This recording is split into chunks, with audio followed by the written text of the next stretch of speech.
So nandito ako ngayon sa Farm 8. Ito. Okay, at may bibilhin akong manok. Ito yung BA o Black Astrolot. Ito yung ating bibilhin para sa ating egg production. So pasimula lang po ito. At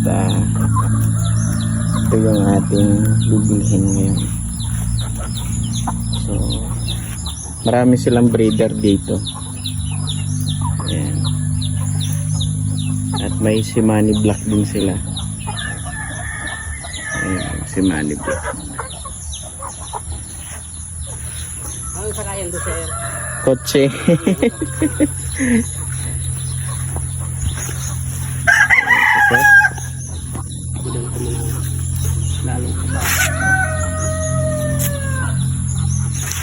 Tama, pick up man kaya ako dyan kang gulay po. Itong so sinidling na. Dati kaya ang katama ko hindi talaga mga baka lang. Iyo. Hindi din marami ni Irmana. Siya ang may ano kayo ni. Katama da kung manok. Ini ang Simani Black. Black pang iron feather. Iron feather. Grabe, ano? Pure?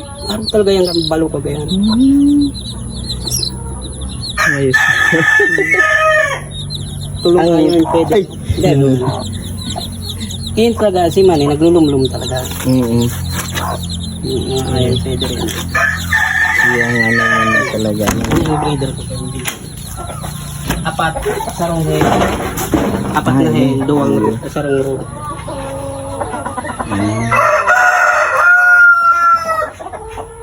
Ito si Manny ito. Si Manny yan. Yung pigakod na. Black. Black tang ini.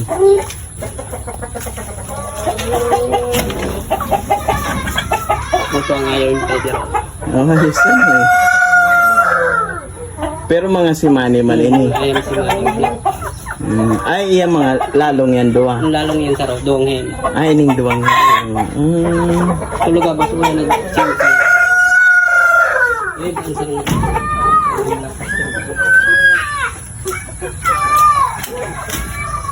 Lugong kayo na yung lugon. Iyo.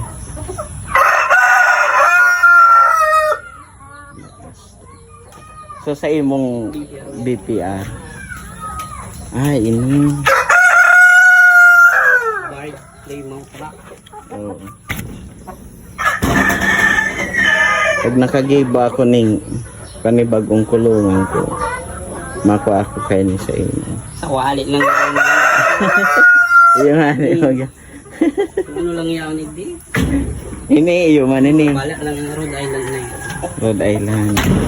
Duwa lang ang hinka ano. Oh, may sugot na. Dark mahogany yan oh. Dark mahogany. Yun ang breed na. Ayos.